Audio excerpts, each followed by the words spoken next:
Ini harusnya disadari dan sampai ke telinga Presiden Indonesia Pak Prabowo Subianto, karena sekali lagi rakyat kita bukan orang gila, rakyat kita bukan orang yang punya gangguan kejiwaan yang tiba-tiba ngamuk di tengah jalan. Masyarakat kita adalah orang-orang Indonesia yang sedang marah dan mereka punya penyebab dan alasan yang sangat jelas.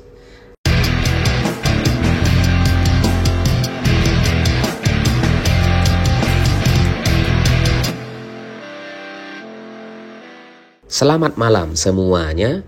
Dalam beberapa hari terakhir ini aksi demonstrasi terus terjadi dan sekarang nampaknya situasinya sudah mulai mengkhawatirkan karena aksi demonstrasi terjadi lebih dari 24 jam dan ini terus berlanjut setidaknya sampai sekarang. Dari pagi, siang, malam, dini hari sampai pagi lagi itu aksi demonstrasi terus-terusan terjadi. Orang-orang berdatangan dari berbagai penjuru, dari berbagai kalangan menuntut banyak sekali tuntutan. Dan ya mungkin dalam beberapa hari ini kita agak kesulitan untuk tidur atau memikirkan tentang banyak hal. Tapi bagi saya pribadi yang sangat mengkhawatirkan itu adalah kejadian semalam. Ketika Presiden Prabowo mendatangi rumah Afan Kurniawan, bagi saya itu memunculkan banyak sekali pertanyaan. Saya nggak ragu dengan Pas Pampres, saya nggak ragu dengan pengamanan Presiden untuk mendatangi wilayah-wilayah atau rumah-rumah yang belum steril atau tidak biasa dikunjungi oleh Presiden. Kita percaya dengan TNI, kita percaya dengan pengamanan Presiden. Yang saya khawatirkan bukan soal keselamatan Presiden, bukan soal kemungkinan terjadi kerusuhan di tengah jalan ketika Presiden berjalan ke rumah Afan Kurniawan, tapi kekhawatiran saya lebih kepada cara penyelesaian masalah yang nampaknya itu tidak terlihat jelas oleh Presiden Prabowo Subianto. Karena di tengah situasi yang seperti sekarang, mendatangi rumah Afan Kurniawan itu bukan sebuah tindakan yang harus segera dilakukan oleh Presiden sendiri. Saya pikir ketika Presiden sudah menyampaikan ucapan belasungkawa, sampai di sana sudah cukup. Karena di situasi yang seperti sekarang, kita memerlukan Presiden yang bisa melakukan atau membuat satu keputusan kebijakan yang efeknya jauh lebih besar dibandingkan hanya mendatangi rumah Afan Kurniawan. Karena seorang Presiden harus bisa membuat keputusan yang lebih besar dari itu. Lebih besar dari hanya mendatangi rumah Afan. Mendatangi rumah Afan, ya itu bisa dilakukan oleh gubernur, Anies juga melakukan, artis-artis juga banyak yang berdatangan ke rumah Afan, semua orang bisa. Tapi Presiden seharusnya bisa melakukan lebih besar dari itu, karena Presiden punya kekuasaan. Kalau Afan Kurniawan sudah meninggal dunia seperti sekarang, itu adalah suatu fakta yang tidak bisa diperbaiki dan tidak bisa dihidupkan kembali. Memang mendatangi rumah Afan itu pasti baik, pasti dengan tujuan niat yang baik untuk mengademkan dan sebagainya, kita bisa pahami itu. Tapi seorang presiden yang punya kekuasaan, kita berharap ada hal yang bisa dilakukan jauh lebih besar dibandingkan hanya mendatangi rumah Afan Kurniawan. Kita butuh presiden yang punya sudut pandang jauh ke depan, lebih luas, sehingga masalah ini bisa segera teratasi dan tidak berlarut-larut seperti sekarang. Karena apa yang terjadi sekarang ini jelas bukan semata-mata hanya karena Afan meninggal dunia karena insiden tabrakan dan sengaja dilindas oleh mobil Brimob. Ya memang itu menjadi satu alasan juga, menjadi faktor terjadinya aksi yang semakin besar seperti sekarang.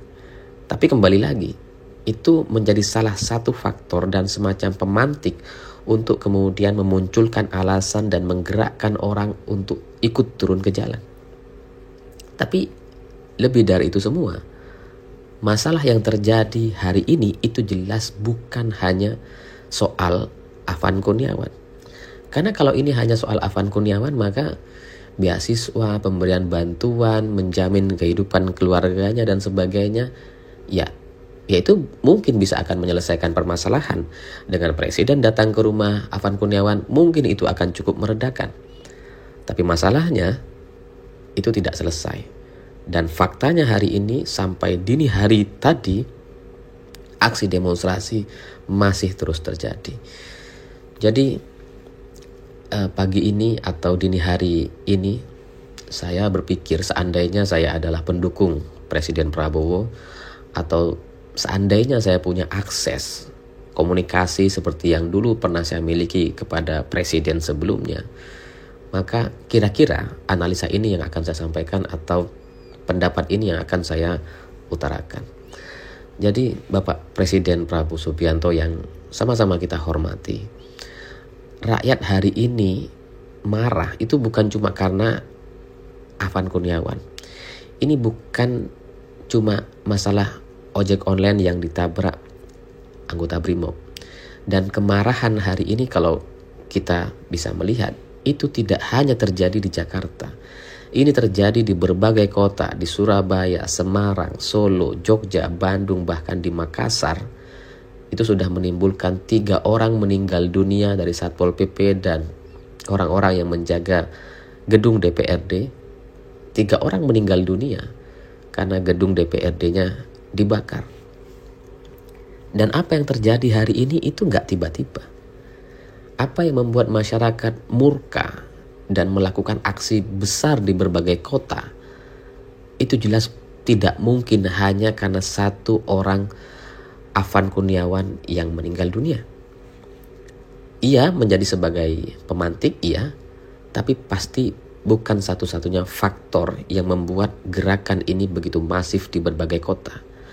Dan Bapak Presiden sebagai penguasa, sebagai pemimpin Republik Indonesia hari ini, saya mohon maaf harus mengatakan bahwa Bapak Presiden harus sadar bahwa rakyat kita, orang-orang Indonesia ini bukan orang-orang gila yang tiba-tiba ngamuk tanpa alasan yang jelas.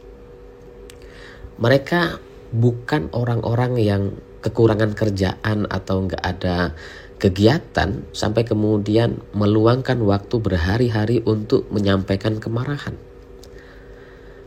Mereka ini adalah manusia-manusia Indonesia, orang-orang yang menjunjung tinggi etika, sopan santun dan damai sekali orang-orangnya.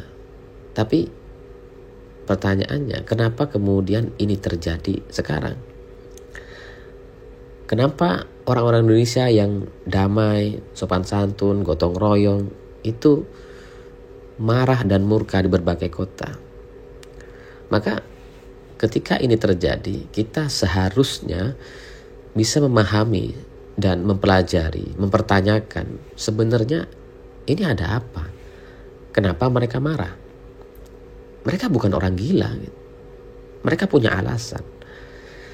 Bahwa alasan analisa dari mantan ketua BIN, kepala BIN, ini ada aktor asing, dan Bapak Presiden juga mengatakan ini jangan mau diadu oleh orang asing. Mungkin itu menjadi salah satu faktor atau ada yang memicu untuk kemudian ini bisa terjadi. Tapi kalau hanya orang asing yang ada di kepala pemerintah dan presiden, kalau hanya menyalahkan orang asing yang terlibat atau membuat situasinya kacau seperti sekarang, maka ya pertanyaan ke depan, orang asing itu negara mana? Apakah kita kemudian perlu menyiapkan perang terbuka dengan negara asing tersebut? Kalau pertanyaan ini tidak bisa dijawab, maka kita sebenarnya juga ragu bahwa soal negara asing, tudingan kepada pihak asing itu pun kita tidak percaya diri atau kita tidak terlalu yakin bahwa itu memang benar adanya.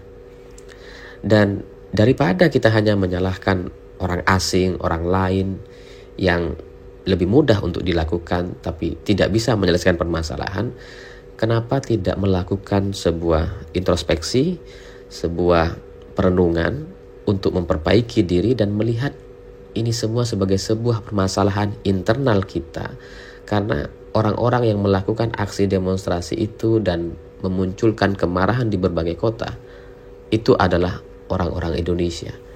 Mereka bukan orang asing, dan untuk melakukan aksi yang sebesar itu, sespontan dan secepat ini, itu tidak cukup hanya karena dimotivasi atau didorong oleh pihak asing. Jadi Bapak Presiden Prabowo yang sama-sama kita hormati, sekali lagi saya ingin menyampaikan bahwa rakyat yang marah itu bukan orang gila yang tiba-tiba ngamuk tanpa alasan yang jelas. Jadi itu adalah sebuah kata kunci yang harus benar-benar direnungkan. Silahkan dianalisa oleh para konsultan komunikasi, konsultan politik, lembaga survei yang mungkin selama ini membantu istana yang punya banyak sekali data. Semoga mereka setelah ini jujur menjawab setiap pertanyaan Bapak Presiden. Dan semoga data-data yang mereka punya itu benar-benar dibuka apa adanya, bukan karena di make up atau dimanipulasi. Tapi kekhawatiran itu yang terjadi dan membuat saya sampai sekarang berkesimpulan bahwa mereka belum membuka data itu. Jadi kalau seandainya ini bisa sampai kepada Presiden, maka izinkan saya menyampaikan sebuah kemungkinan. Rakyat yang marah hari ini itu adalah akumulasi dari tumpukan masalah yang selama ini itu sudah banyak sekali terjadi. Sahroni bilang tolol, ya oke, itu menjadi pemicu. Ekopatrio joget-joget, lalu ngejekin dan tidak peduli dengan suara-suara masyarakat, oke, itu juga menjadi pemicu. Afan Kurniawan tanpa sengaja ditabrak dan kemudian Brimob panik dan melindasnya sampai meninggal dunia.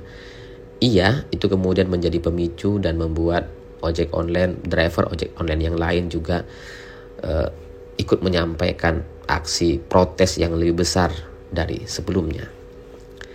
Tapi masalah-masalah atau pemicu-pemicu tadi itu juga didorong atau didasari dengan sebuah masalah yang jauh lebih besar dibandingkan hanya soal Sahroni dan Ekopatrio. Pada dasarnya kalau kita mau introspeksi, mau berkaca diri, dalam beberapa bulan terakhir ini masyarakat kita itu berkali-kali diuji. Masyarakat kita itu berkali-kali dikecewakan, dipermalukan sama pejabat-pejabat kita sendiri. Dan rakyat kita itu sebenarnya sudah sangat muak sekali dengan pemerintahan hari ini. Tapi itu gak tersampaikan dalam sebuah kalimat yang sederhana seperti ini. Kalau kita mau melihat apa yang terjadi ke belakang, rakyat itu sebenarnya sangat murka sekali, sangat tidak terima sekali ketika Luhut bin Sarpanjaitan mengatakan bahwa kamu aja yang gelap. Ketika banyak orang protes atau kecewa dan memunculkan hashtag Indonesia gelap, Luhut dengan entengnya, dengan sombongnya mengatakan kamu aja yang gelap.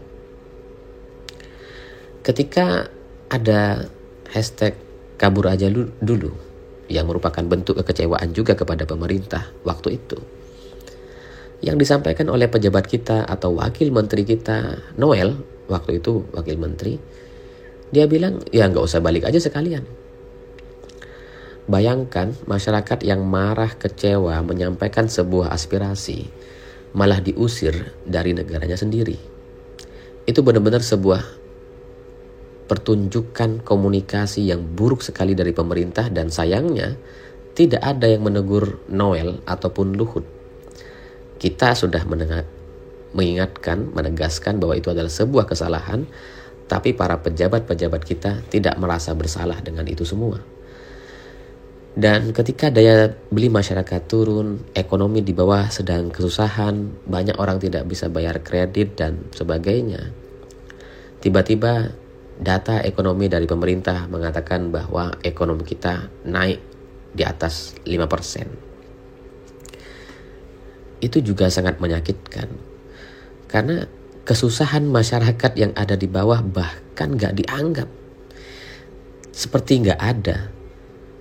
Seperti ya yang susah cuma kalian aja kok, Indonesia enggak. Dan ketika itu terjadi, di istana masih bisa joget, di sidang MPR juga masih bisa joget, dan itulah yang kemudian memicu kemarahan, kekecewaan yang dirasakan oleh banyak orang dalam beberapa bulan terakhir. Kita semua tahu bahwa joget itu ya tahun-tahun sebelumnya juga sudah dilakukan. Di acara kampanye juga orang joget-joget, dan itu biasa saja. Di istana orang joget setiap Agustusan, di DPR juga sama. Tapi situasinya hari ini berbeda. Kalau kita melihat dan hanya fokus kepada Sahroni misalkan, yang sekarang dipecat dari Wakil Ketua Komisi 3. Ya memang Sahroni layak untuk dipecat atau diberhentikan dan dimutasi. Tapi kalau kita mau membandingkan, di era sebelumnya ada banyak tokoh di DPR sana yang jauh-jauh lebih negatif dari Sahroni. Ada Setia Novanto, ada Fahri Hamzah waktu itu, ada Fadlizon yang setiap hari sangat-sangat menjengkelkan sekali.